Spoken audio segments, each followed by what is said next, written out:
right, we are in Garden City, Idaho, which is right near downtown Boise, here at Western Collective Brewery. If you guys haven't been here yet, it's a must-see. Great place, great patio, great beer. So come on down and see them. We're here because we brewed a pretty cool beer together. Different, unique, special. Some folks may have heard of the process or ingredients that we used here, but it's a Southern Hemisphere IPA. Yeah? Correct. And we've used the Phantasm product as part of the brew. So we'll get into a lot of details around that beer. But before we do that, I want everybody to meet you guys and get to understand a little bit more about Western Collective. But Scott, maybe you'll start. Tell us a little bit about yourself. Yeah, my name is Scott Holst. I'm from San Diego, California. I came up through the ranks at a brewery called Alpine Beer Company, and started in the brew pub serving beers, and then helped out a couple times a week cleaning kegs, bottling, and slowly worked my way into being assistant brewer, and then onto the brew deck. And I spent about 10 years there and learned a lot about hops and IPAs, and we made a lot of other beers too, but I think that's kind of what we were known for, was hoppy beers and barley wine. Awesome. Well, thanks, Scott. Kyle. My name is Kyle Manns. I'm the director of brewing over here at Western Collective. Made my way to Idaho via Orange County, California. Originally started out the brewery called The Brewery, helping them out. They hooked me up with a job at BJ's, so did some time at BJ's for a little bit in West Covina, and then was asked to join Taps. It was a brew pub chain in Southern California. Went on to do some good things, and left there to go help start up Bottle Logic, and stayed there for a bit, and then went back to Taps to build a giant production facility before I made my way to Idaho. And that's how I made my way to this beautiful state. Awesome. Nice resume, guys. Yeah. Thank you. On my right's Christian Hawley. Christian, tell us a little bit about yourself.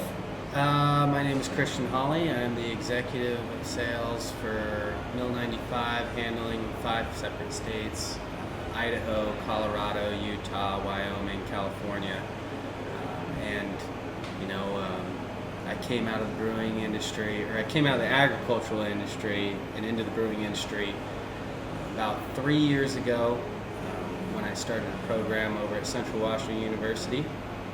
Great college, great program, learning everything there is to know about beer.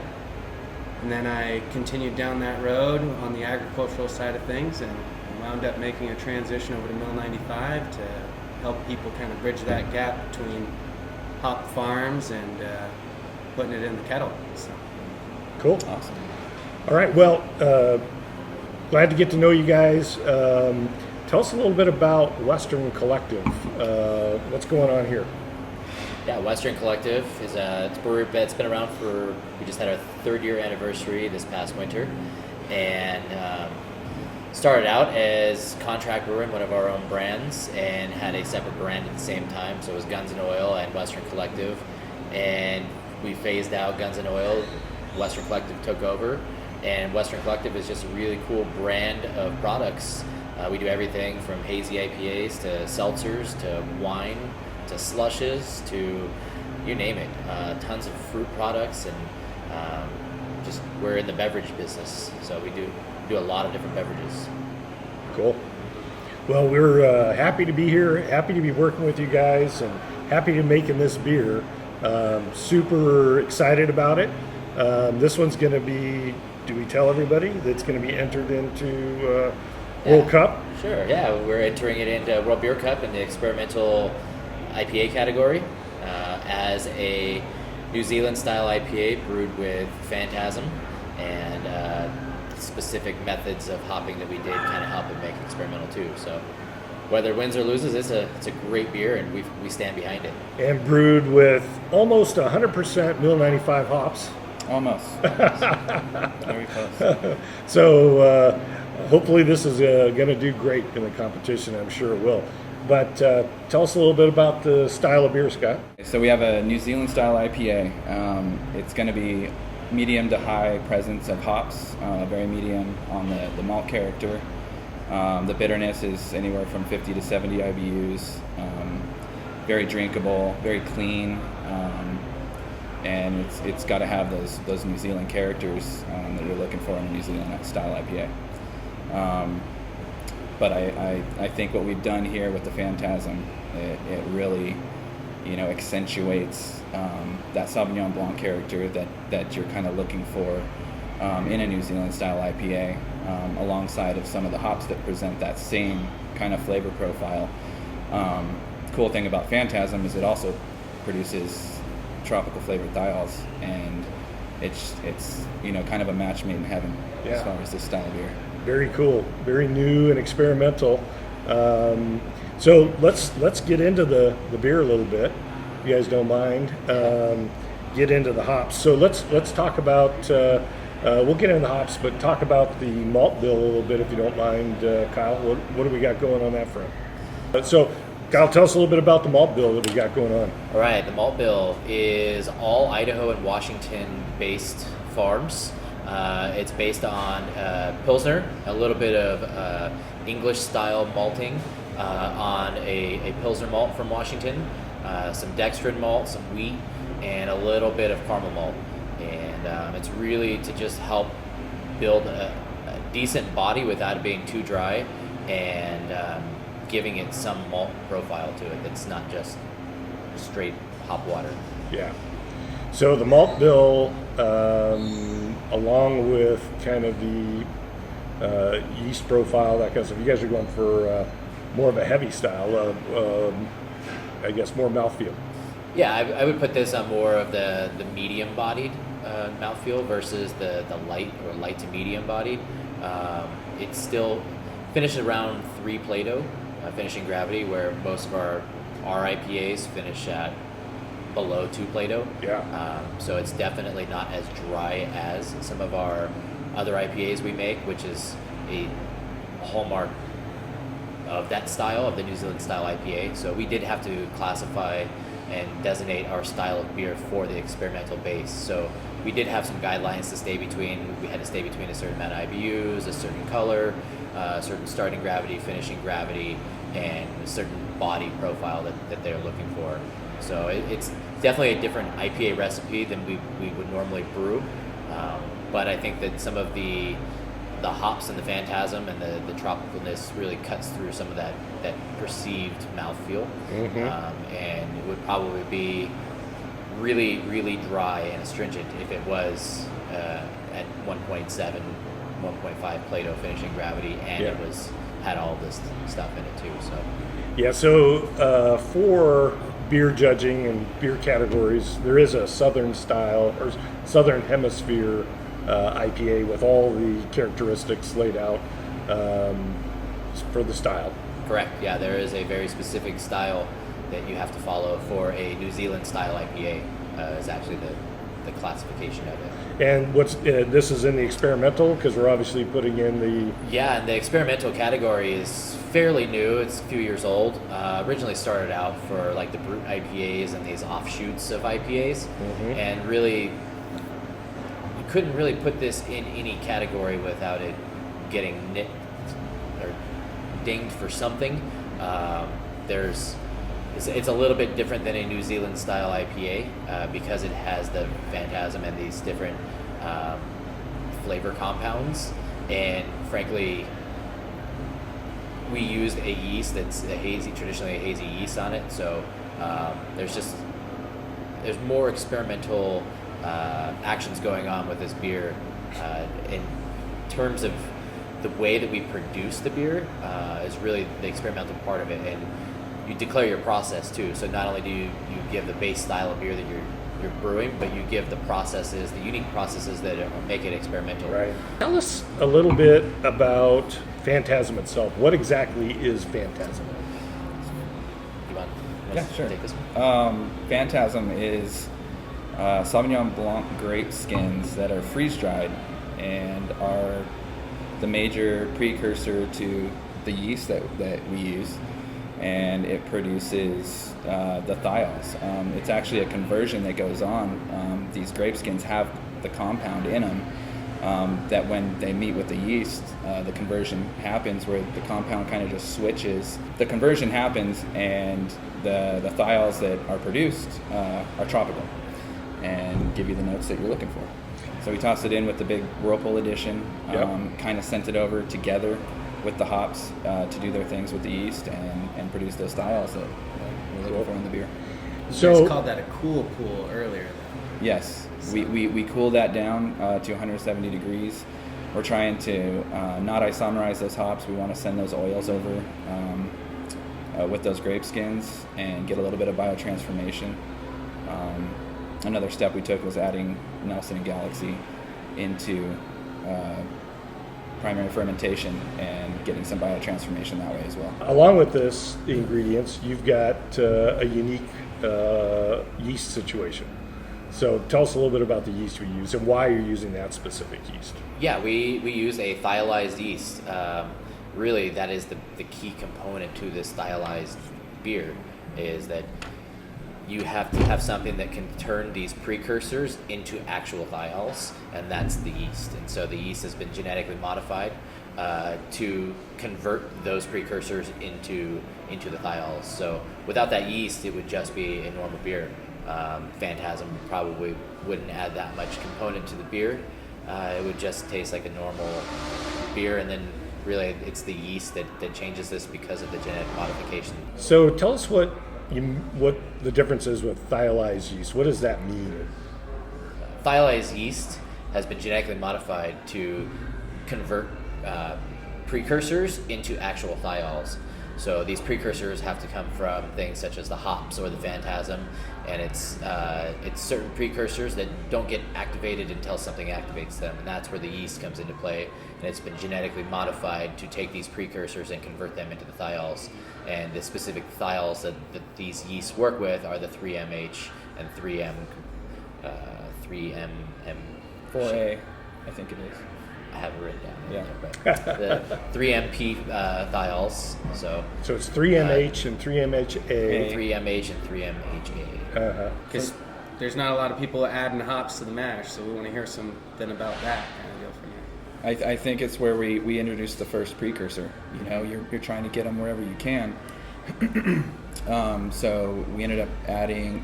Can I get specific with the hops? Yeah, well, we're looking at the recipe right now. So, okay. We ended up adding Motueka. Yep. Into the mash.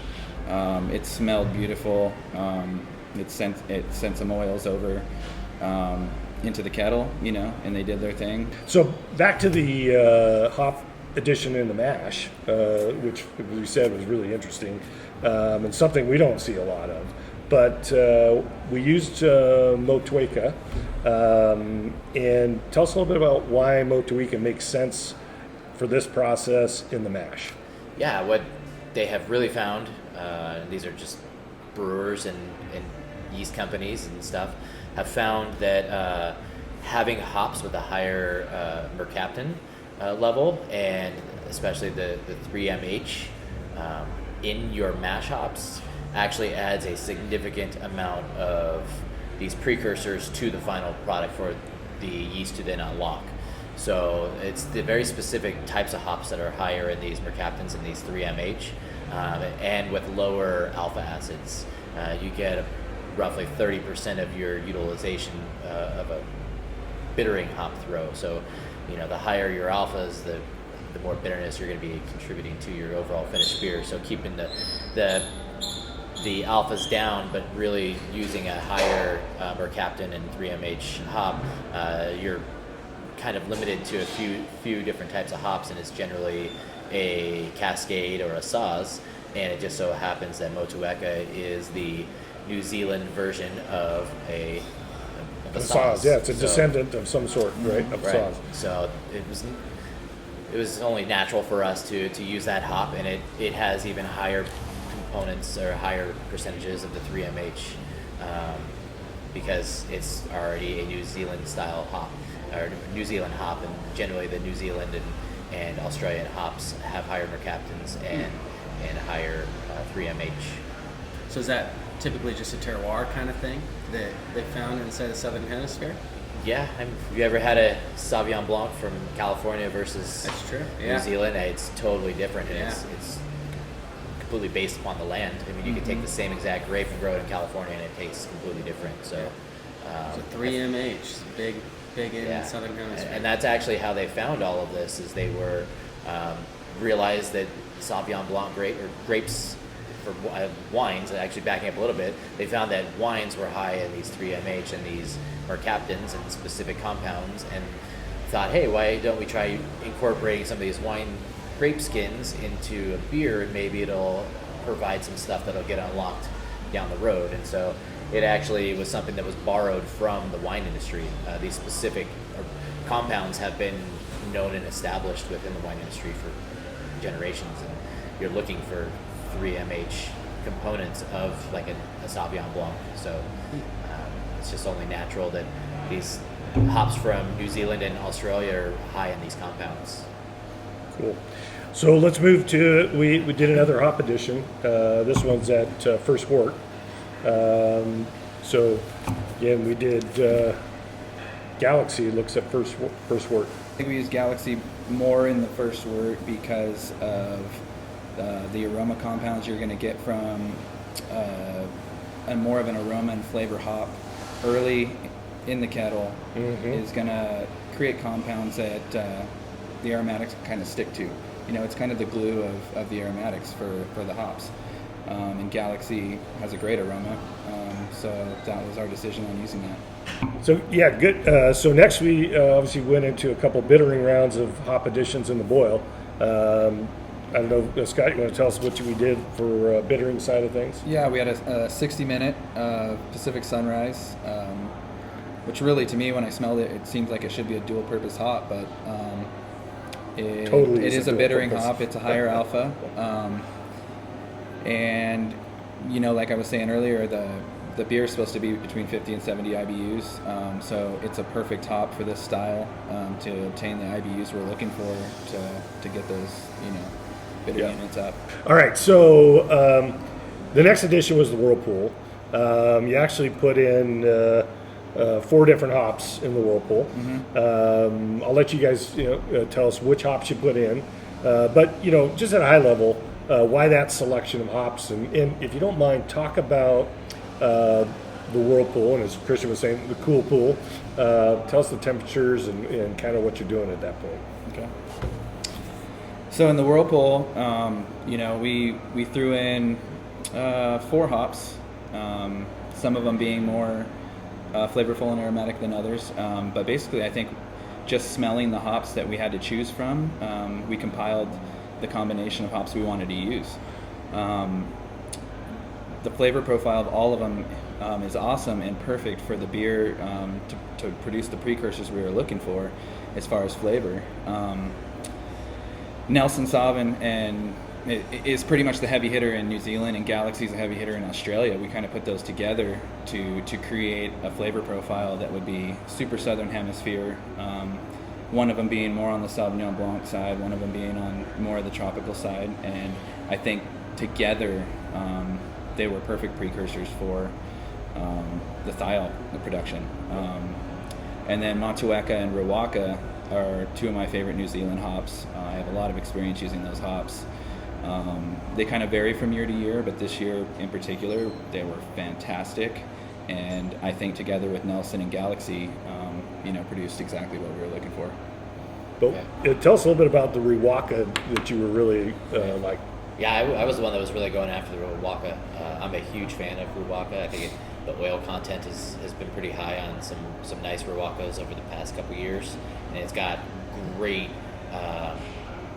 white gummy component to it that, in my opinion, complements a white wine like a Sauvignon Blanc grape. So it's really delicate, but it has high in oil content, and it works really great for biotransformations. So we actually added some of that to the fermenter as well, and fermented it on some Rawaka as well. So that oil content helps with the biotransformation, which helps unlock these bound thiols. The final addition of hops that we added to this was, you call it with yeast. It's really at knockout, right? Putting it right in the top of the fermentation. Is that right? Yep. Or right in the top of the fermenter? Yeah, we put the yeast inside the fermenter and dump the hops right in there with it, which is where we're looking for that biotransformation. We had discussed how much we were going to use, and we decided on 1/3 of a pound per barrel would be good. We didn't want too much pellet character if that were to come through, because it's not intended to be dry hop. So we basically just wanted this to produce some more biotransformation, some more precursors for that yeast, and really see what it did. It truly was an experimental beer, so we even were trying things that we might not have ever tried before, but had a good idea based on our experience and how we wanted the beer to turn out. Yeah.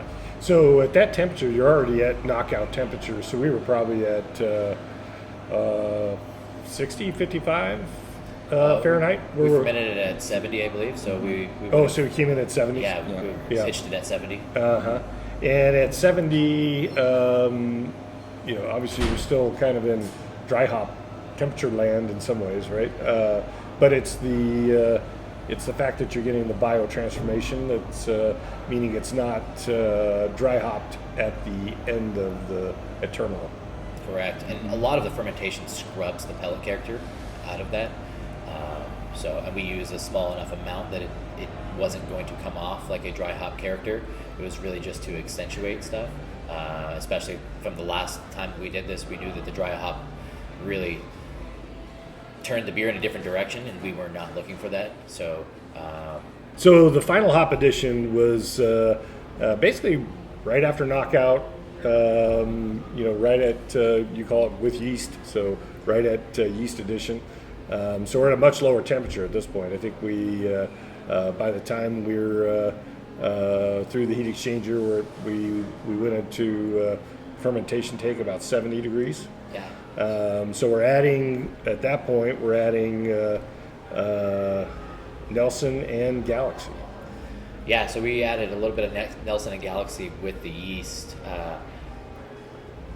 at a low enough rate that it will not come off as pellet character or dry hop, but it's just enough to create a little bit of biotransformation and create some thiols that help reinforce the thiols that have been produced on the hot side too.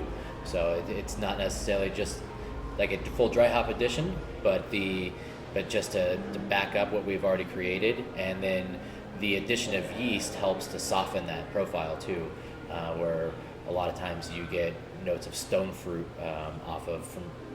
from yeast that is and hops playing together. So as opposed to dropping the yeast out and then dry hopping. So trying to soften it up a little bit and add some components that just reinforce the stuff we've already created. Cool. All right. Well, we've talked about the beer. We've talked about your guys' careers. We've talked about Western Collective. I think it's time to try the beer. Let's give it a taste. We've let these kind of warm up a little bit as we've talked, because I think brings out more of the flavor. Absolutely, Definitely popping now. this product I've noticed drinks completely different as it warms up. Just coming out of the tank at 34 degrees, so hops are very muted, but as it starts warming up to cellar temperature, they really just explodes with fresh passion fruit out of the glass, and that's probably the biggest flavor and aroma that I've noticed with this particular combination of hops, Phantasm, and yeast is real fresh passion fruit. Like real, very real. Yep. And it's as aromatic as a dry hopped beer, but without pelletized character. I mean, it's everything you would look for as far as fruit characters go. It's just beautiful. It's bright, it's hoppy, but completely undry hopped. It's pretty amazing that you can get the flavors out of this beer the way you do without, all the cold side flavoring. Yeah. Definitely amazing aroma to that. So let's give it a taste. Yeah, cheers. Cheers.